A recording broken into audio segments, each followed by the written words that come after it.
Ազգային ժողովի մեծարգո նախագահ, հարգելի գործընկերներ, սիրելի հայրենակիցներ, նախորդ շաբաթվանից քննարկում ենք դատախազության զեկույցը եւ ականատես ենք մի հետաքրքիր տեսարանի նաեւ, այսպես ասած, վիզուալիզացիայի, ապօրինի գույքի բռնագանձման գործընթացը բնականon ճանապարհով ընթանում է եւ շուրջ 600 միլիոն դոլարի հասնող դրամական միջոցներ եւ գույքեր ուրեմն արդեն վերականգնվել են եւ միլիարդավոր դոլարների գույքեր ու դրամական միջոցներ էլ քննության փուլում են եւ գնահատման փուլում են եւ ահա ազգային ժողովում ինձանից ձախ նստած է այսպես ասած հայցվոր կողմը քաղաքացիական պայմանագիր խմբակցությունը իդեմս Հայաստանի Հանրապետության քաղաքացու եւ ժողովրդի պատասխանող կողմը Հայաստան խմբակցությունը եւ պատիվ ունեմ խմբակցությունը իդեմս Ռոբերտ Քոչարյանի եւ Սերժ Սարգսյանի եւ նրանց ուրեմն մերձավոր շրջանակների եւ ուրեմն գլխավոր դատախազը իդեմս Հայաստանի Հանրապետության քաղաքացու ներկայացուցչի եւ նրա զեկույցը, որտեղ արդեն մենք տեսնում ենք մեր քաղաքական հանձնառության արդյունքները թվերով եւ ինչն ամենակարևորն է, սիրելի հայրենակիցներ, այդ թվերը ձևավորվել են բացառապես իրավական եւ ինստիտուցիոնալ ճանապարհով։ Այսինքն մենք չենք գնացել վենդետաների ունեցված խլելու, մեջ անելու ճանապարհով, մենք ստեղծել ենք մեխանիզմ, որը չի ճանաչում անուն ազգանուններ, տարեթվեր, պաշտոններ եւ ծանոթներ։ Տիկին գլխավոր դատախազ, մենք շատ հաճախ ենք հանդիպում մարդկանց եւ վստահ եմ դուք էլ եք լսել այս պահանջը, մի շարք մարդկանց բռնելու մասին։ Այս ցուցակում առաջինները բնականաբար Ռոբերտ Քոչարյանը եւ Սերժ Սարգսյանն են, բայց այս դահլիճում էլ կգտնենք մարդկանց, որոնք ըստ էության առաջին հորիզոնականներում են, ըստ էության top 10-ում են գտնվում այն անունների, որոնց մասին մեր հայրենակիցները մեզ անընդհատ ասում են եւ գրեթե մեծամասնությունը ունի այս պահանջը։ Բայց ես ուրախությամբ եւ վստահաբար պետք է արձանագրեմ նորից, որ սիրելի ժողովուրդ, հարգելի գործընկերներ, մենք չենք գնացել եւ չենք գնալու սեփական քմահաճույքով գույքեր խլելու,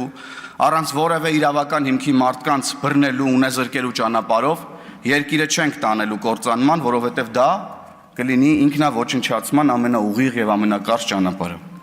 Կարճ ասած, մենք չենք դառնալու Ռոբերտ Քոչարյան կամ Սերժ Սարգսյան կամ ավելի պատկերավոր ասած Սերժ Քոչարյան, որովհետև մեզ համար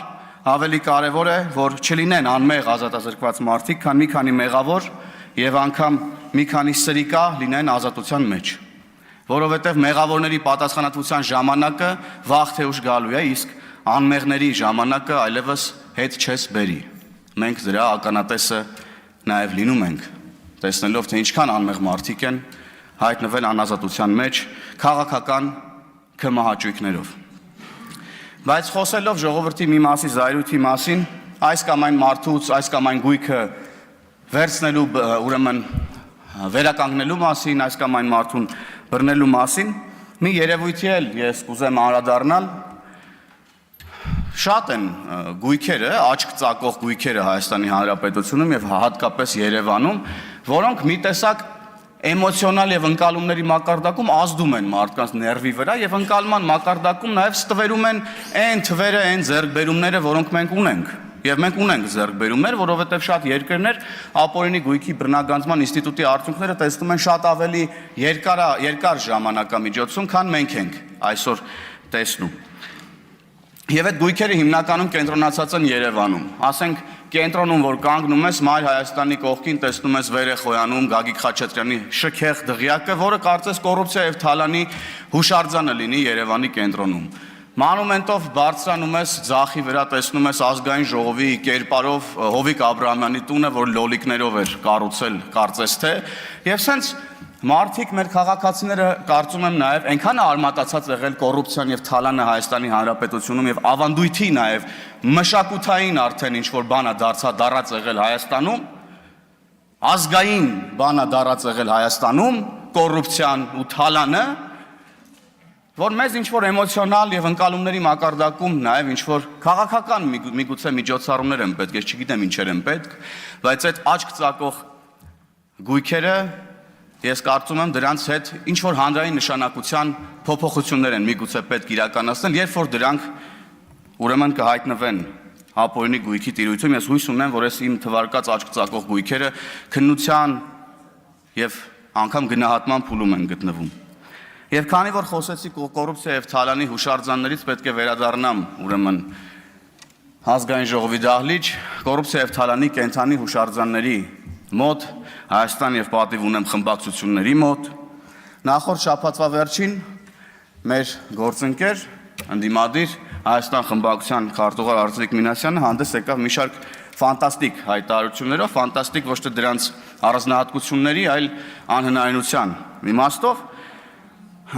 Խոսեց, ինձ թվում է, սա փորձ է ուրեմն մաքրել որոշ մարդկանց շատ կեղտոտ անունները, փորձ անելով մեզ հավասարեցնել եւ մեզ ուղղել նույն մեղադրանքները, որոնք ըստ էության իրականության մեջ վերաբերելի են բացարձակապես իրենց։ Մեզ ասում են, որ մենք թալանում ենք, մեզ ասում են, որ մենք դարձել ենք ամենահարուստները եւ այլն եւ այդպես շարունակ։ Եվ ըստ էության այս տեքստերը ասում են շատ լավ իմանալով, որ թե իրենցից սկսած մինչև Հայաստանի ամենահեռավոր համայնքում գտնվող մեր հայրենակիցը գիտի, որ սա բացարձակ սուտ է։ Օրինակ, պարոն Մինասյանը ինձ շատ է հանդիպում ավտոկայանատեղիում մեր ազգային ժողովի եւ օրինակ իմ մեքենան իր մեքենայից ավելի էժան է։ Ես իշխող խմբակցության քարտուղարն եմ, ինքը ընդդիմադիր։ Սենց ոնց կլինի։ Հիմա կարող է որ դուք սուտ դուրս չգաք, պարոն Մինասյան, մի հատ հասկանանք ձեր խմբակցությունից ում մեքենան է հարմար, փոխվենք, իմ մեքենան տամ ձեզ, ձեր մեքենան տվեք ինձ, որ ճիշտը վերականգնվի ու դուք սենց սուտ դուրս չգաք։ Կարանք քննարկենք այս հարցը, ես բացարձակ ուրեմն այս բանին փոփոխությանը դեմ չեմ լինի, անկեղծ ես ասեմ, բայց նման տեքստեր ասելուց առաջ ես ձեզ խորհուրդ կտամ նայեք Սերան Օհանյանի աչքերի մեջ եւ կտեսնեք մի քանի հարգանի առանձնատուն։ Կպտտվեք հետ կնայեք Աննա Գրիգորյանի աչքերի մեջ կտեսնեք հեկերը, կնայեք Աղվան Վարդանյանի աչքերի մեջ եւ կարող եք դիտել թե ինչպես են օրինակ Դավթաշենից մի կտոր պոկում դարձնում Զովունի, որ տնեն վրան հարմար տուն սարքեն։ Կնայեք Լևոն Քոչարյանի աչքերի մեջ նման տեքստերից առաջ տեքստեր ասելուց առաջ կուտ կտեսնեք միլիոնավոր դոլարներ, որոնք հարյուրավոր մարդկանց կյանքի փող պետքա լինեին։ Վերջապես կնայեք Ռոբերտ Քոչարյանի աչքերի մեջ, կտեսնեք հոկտեմբերի 27-ը, կտեսնեք մարտի 1-ը, կտեսնեք Պողոս Պողոսյանին, կտեսնեք Ռոբերտ Քոչարյանի աչքերի մեջ, պարոն Մինասյան, նման տեքստեր ասելուց առաջ։ Ու ընդհանրապես իրար աչքերի մեջ շուշուտ կնայեք ու իրար աչքերի մեջ կտեսնեք Արցախի Լեռնային Ղարաբաղի հանձնումը, կտեսնեք ձեր բաժին մեղքը Լեռնային Ղարաբաղի հայ ժողովրդի տեղահանման։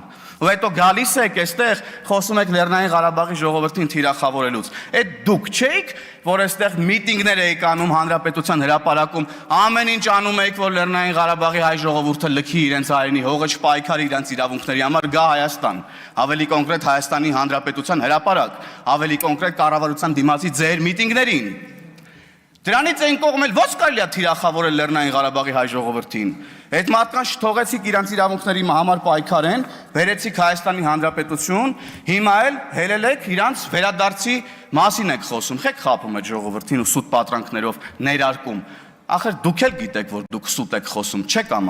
չեք ամաչում Լեռնային Ղարաբաղի հայ ժողովրդից, որ շարունակում եք սին պատրանքներով, ուրեմն խափել ձեր քաղաքական նպատակներ իրականացնելու համար։ Հայ ժողովրդին թիրախավորելով ձեր քաղաքական նպատակներն իրականացնելը ձեր հազարամյա, հարյուրամյա քաղաքական կոդի մեջ է եւ դա չի փոխվում։ Թիրախ դարձնել հայ ժողովրդին, լուծել սեփական, քաղաքական եւ սեփական հարցերը։ Դա ձեր քաղաքական կոդն է։ Այն որ ձեզանից մեկը ստեղ ինչ որ քաղաքական կոդերից էր խոսում։ Եվ ժամանակը ավարտվում ամփոփելով խոսքս, սիրելի հայրենակիցներ, մի բան էլ, այդքան որ խոսում եք, մի հատ եկեք ստեղ ու նախ ձեր վերաբերմունքը որպես խմբակցություններ արտահայտեք Ռոբերտ Քոչարյանի հայտարարության մասին, օրինակ առայն, որ հայերն են սկսել պատերազմը Ադրբեջանի հետ։ Մի հատ եկեք ստեղ խոսեք, հասկանանք, տեսնենք այդ դուք ովքեր եք եւ ում հետևից եք գնում ընդհանրապես եւ ինչի համար։ Եվ ամփոփելով խոսքս։ Սիրելի հայրենակիցներ, Թալանի վերադարձը, կոռուպցիայի դեմ պայքարը մեր քաղաքական հանձնառությունն է, մեր ինքնությունը, եւ որքան էլ շատ լինեն խոչընդոտները, մենք հասնելու ենք այն արդարությանը եւ արդարադատությանը, որի համար սկսել ենք պայքարել 2018 թվականից։ Տիկին գլխավոր դատախազ, ձեզ հաջողություն եմ մաղթում, ակնկալիքները ձեզանից չափազանց մեծ են, Հայաստանում հոկտեմբերի 27-ը տեղի ունեցել, մարտի 1-ը տեղի ունեցել, քաղաքական սպանություններ են տեղի ունեցել, միլիարդավոր դոլարների թալան է տեղի ունեցել, հարյուրավոր մարդկանց ունեզրկում է տեղի ունեցել եւ այս ուրեմն ակնկալիքների առաջին հասցեատերը հողի վրա աշխատանքի իմաստով դուք եք, ձեզ հաջողություն եմ մաղթում եւ շնորհակալություն կատարված աշխատանքի համար։